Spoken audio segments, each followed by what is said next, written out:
নমস্কাৰ অসম পুলিচৰ written exam আহি গ'ল গতিকে এতিয়া আৰু অযথা সময় নষ্ট কৰাটো উচিত নহ'ব গতিকে সকলোৱে প্ৰিপাৰেচন আৰম্ভ কৰক আজিৰ এই ভিডিঅ'টোত অতি গুৰুত্বপূৰ্ণ কিছুমান আমি পলিটিকেলৰ কুৱেশ্যন এনসাৰ আলোচনা কৰিম যেহেতু পুলিচ ৰিলেটেড হয় আপোনালোকৰ ৰাজনীতি বিজ্ঞান পলিটিকেলৰ এনেকুৱা ধৰণৰ কুৱেশ্যন এনসাৰ অহাৰ যথেষ্টখিনি সম্ভাৱনা আছে গতিকে ভিডিঅ'টো স্কিপ নকৰিব শেষলৈ চাই থাকিব এনেকুৱা ধৰণৰ কুৱেশ্যন অসম পুলিচৰ ৰিটেন এক্সামত আহিবই গতিকে প্ৰথম কুৱেশ্যনটো দিয়া আছে তলৰ কোনটো অংশক ভাৰতীয় সংবিধানৰ আত্মা আখ্যা দিয়া হৈছে অপচন আছে প্ৰস্তাৱনা ৰাষ্ট্ৰ পৰিচালনাৰ নিৰ্দেশক নীতি মৌলিক অধিকাৰ আৰু সাংবিধানিক প্ৰতিকাৰৰ অধিকাৰ সো এই অপচন চাৰিটাৰ কোনটো অপচনক ভাৰতীয় সংবিধানৰ আত্মা বুলি আখ্যা দিয়া হৈছে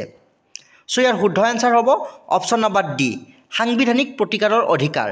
এই অংশটোক ভাৰতীয় সংবিধানৰ আত্মা বুলি অভিহিত কৰা হৈছে মনত ৰাখিব অপচন ডি হৈছে ইয়াৰ শুদ্ধ এনসাৰ তাৰ পৰৱৰ্তী কুৱেশ্যনটো দিয়া আছে কোনে সংবিধান সভাত লক্ষ্য নিৰ্ধাৰণমূলক প্ৰস্তাৱ উত্থাপন কৰিছিল অপচন এ আছে B R Ambedkar option B আছে ৰাজেন্দ্ৰ প্ৰসাদ অপচন সি আছে জৱাহৰলাল নেহেৰু অপচন ডি আছে মহাত্মা গান্ধী কোনগৰাকী ব্যক্তিয়ে সংবিধান সভাত লক্ষ্য নিৰ্ধাৰণমূলক প্ৰস্তাৱ উত্থাপন কৰিছিল সো ইয়াৰ শুদ্ধ এনসাৰ হ'ব অপচন নম্বৰ সি জৱাহৰলাল নেহেৰুৱে সংবিধান সভাত লক্ষ্য নিৰ্ধাৰণমূলক প্ৰস্তাৱ উত্থাপন কৰিছিল সো এইখিনিতে আপোনালোকক জনাইছোঁ পৰীক্ষা যেহেতু আপোনালোকৰ সমাগত আৰু আপোনালোকে পৰীক্ষাটো যেনেকৈ নহওক তেনেকৈ ভাল কৰিবই লাগিব গতিকে আপোনালোকক আমি এছাম পুলিচ ৰিটেন এক্সামৰ কাৰণে এইখন গাইডবুক ৰিকমেণ্ড কৰিব বিচাৰিছোঁ সম্পূৰ্ণ সিলেবাছ অনুসৰি এ টু জেড গোটেইকেইটা বিষয়ৰ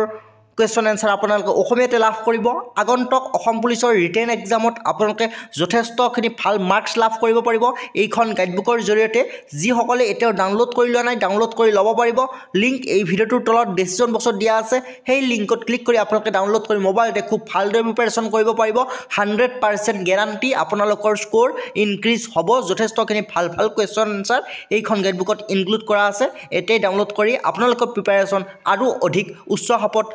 আগুৱাই লৈ যাব বুলি আমি আশাবাদী নেক্সট কুৱেশ্যনটো দিয়া আছে ভাৰতীয় সংবিধানৰ লক্ষ্য নিৰ্ধাৰণমূলক প্ৰস্তাৱ কোনে দাঙি ধৰিছিল ভাৰতীয় সংবিধানৰ লক্ষ্য নিৰ্ধাৰণমূলক প্ৰস্তাৱ জৱাহৰলাল নেহেৰুৱে দাঙি ধৰিছিল ইতিমধ্যে আমি আলোচনা কৰিছোঁ নেক্সট পৰৱৰ্তী কুৱেশ্যনটো দিয়া আছে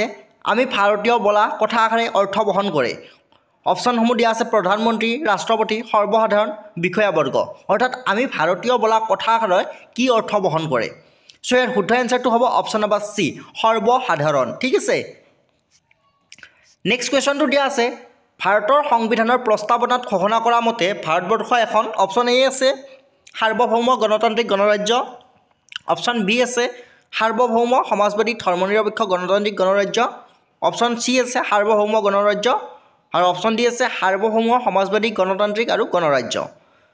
ভাৰতৰ সংবিধানৰ প্ৰস্তাৱনাত ঘোষণা কৰা মতে ভাৰতবৰ্ষ এখন অৰ্থাৎ ভাৰতৰ সংবিধানৰ প্ৰস্তাৱনাত কি শব্দ অপশ্যন কেইটাৰ পৰা উল্লেখ আছে সো ইয়াৰ শুদ্ধ এনসাৰটো হ'ব অপশ্যন বি সাৰ্বভৌম সমাজবাদী ধৰ্মনিৰপেক্ষ গণতান্ত্ৰিক গণৰাজ্য এই শব্দকেইটা ভাৰতৰ সংবিধানৰ প্ৰস্তাৱনাত উল্লেখ আছে আৰু আপোনালোকে যেহেতু পুলিচৰ এক্সাম দিবলৈ যাব গতিকে আপোনালোকৰ সংবিধান ৰিলেটেড এটা নহয় এটা কুৱেশ্যন আহিব বেছি টাফ কুৱেশ্যন নাহে বেছিকৰ ওপৰত আপোনালোকৰ সংবিধান ৰিলেটেড এটা নহয় এটা কুৱেশ্যন আহিব গতিকে খুবেই ইম্পৰ্টেণ্ট হয় নেক্সট কুৱেশ্যনটো দিয়া আছে ভাৰতীয় সংবিধানৰ প্ৰস্তাৱনাটো অপশ্যন চাৰিটা আছে সংবিধানৰ অংশ কিন্তু বৈধ নহয় অপশ্যন বি আছে সংবিধানৰ অংশ নহয় আৰু বিচাৰযোগ্য নহয় অপশ্যন চি আছে সংবিধানৰ অংশ আৰু বিচাৰযোগ্য আৰু অপশ্যন ডি আছে অপৰৰ কোনোতেই নহয় অৰ্থাৎ ভাৰতীয় সংবিধানৰ প্ৰস্তাৱনাটো সংবিধানৰ এটা কি হয় সংবিধানৰ অংশ নহয় কিন্তু বিচাৰযোগ্যও নহয় ঠিক আছে ভাৰতীয় সংবিধানৰ প্ৰস্তাৱনাটো সংবিধানৰ অংশও নহয় আৰু বিচাৰযোগ্য নহয় বুলি অভিহিত কৰা হৈছে অপশ্যন বি হ'ব ইয়াৰ শুদ্ধ এনসাৰ নেক্সট পৰৱৰ্তী কুৱেশ্যনটো দিয়া আছে ভাৰতীয় সংবিধানৰ প্ৰস্তাৱনাটো প্ৰস্তুত কৰিছিল বহুত গুৰুত্বপূৰ্ণ কুৱেশ্যন যে ভাৰতীয় সংবিধানৰ প্ৰস্তাৱনাটো কোনে প্ৰস্তুত কৰিছিল অপশ্যন এ আছে মতিলাল নেহেৰু অপশ্যন বি আছে B R Ambedkar option C আছে জৱাহৰলাল নেহেৰু অপশ্যন ডি আছে এ কে সেন সো ইয়াৰ শুদ্ধ এনসাৰ হ'ব অপশ্যন চি জৱাহৰলাল নেহেৰু চাওক এই কুৱেশ্যনৰ এনসাৰটো আমি বহুতে কি লিখিম বি আৰ আম্বেদকাৰ লিখিম বি আৰ আম্বেদকাৰ নহয় ভাৰতীয় সংবিধানৰ প্ৰস্তাৱনাটো প্ৰস্তুত কৰিছিল জৱাহৰলাল নেহেৰুৱে option C is the correct answer ভুল নকৰিব মনত ৰাখিব নেক্সট কুৱেশ্যনটো দিয়া আছে সামাজিক অৰ্থনৈতিক আৰু ৰাজনৈতিক ন্যায়ৰ ধাৰণাটো ক'ৰ পৰা লোৱা হৈছে অপশ্যন এ আছে ফৰাচী বিপ্লৱৰ পৰা অপশ্যন বি আছে ৰুছ বিপ্লৱৰ পৰা অপশ্যন চি আছে আমেৰিকান বিপ্লৱৰ পৰা আৰু অপশ্যন দি আছে ইংলেণ্ডৰ বিপ্লৱৰ পৰা আমি সকলোৱে জানো ভাৰতীয় সংবিধানখন ৰচনা কৰাৰ সময়ত বিভিন্ন দেশৰ সংবিধানৰ পৰা ধাৰ কৰা হৈছিল গতিকে ভাৰতীয় সংবিধানৰ সামাজিক অৰ্থনৈতিক আৰু ৰাজনৈতিক ন্যায়ৰ সেই ধাৰণাটো কোনখন দেশৰ সংবিধানৰ পৰা বা কোনখন বিপ্লৱৰ পৰা ধাৰ কৰা হৈছিল সো ইয়াৰ শুদ্ধ এনসাৰটো হ'ব অপশ্যন বি ৰুছ বিপ্লৱৰ পৰা লোৱা হৈছে ঠিক আছে মনত ৰাখিব ভাৰতীয় সংবিধানৰ সামাজিক অৰ্থনৈতিক আৰু ৰাজনৈতিক এই তিনিটা ন্যায়ৰ ধাৰণা ৰুছ বিপ্লৱৰ পৰা লোৱা হৈছে অপশ্যন বি হ'ব ইয়াৰ শুদ্ধ এনসাৰ নেক্সট কুৱেশ্যনটো দিয়া আছে পোন প্ৰথমবাৰৰ বাবে সংবিধানৰ প্ৰস্তাৱনাটোৰ সংশোধনী ঘটোৱা হৈছিল আমি সকলোৱে জানো ভাৰতীয় সংবিধানৰ সময়ে সময়ে সংশোধন কৰিব পৰা যায় কিন্তু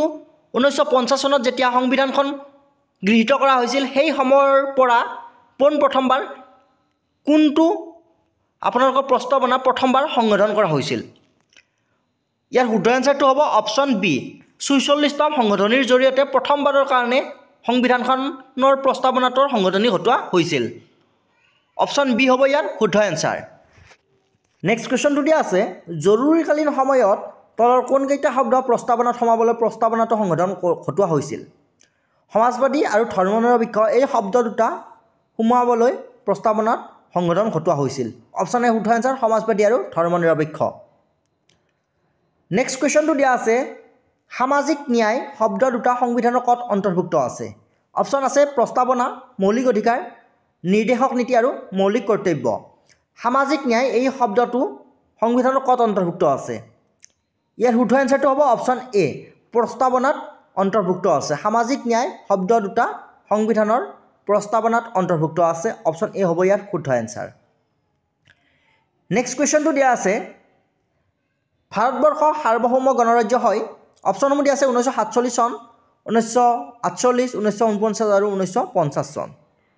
ইয়াৰ শুদ্ধ এনসাৰ হ'ব 1950 চনৰ পৰা ভাৰতবৰ্ষখন সাৰ্বভৌম গণৰাজ্য হয় অপশ্যন ডি হ'ব ইয়াৰ শুদ্ধ এনসাৰ 1950 চনটো মনত ৰাখিব নেক্সট কুৱেশ্যনটো দিয়া আছে আৰম্ভণিতে ভাৰতীয় সংবিধানত মুঠ কিমানটা অনুচ্ছেদ আছিল ভাৰতীয় সংবিধানখন যেতিয়া প্ৰস্তুত কৰা হৈছিল প্ৰথমতে আৰম্ভণিতে কিমানটা অনুচ্ছেদ আছিল 392টা 405টা 398টা 395টা ইম্পৰ্টেণ্ট কুৱেশ্যন হয়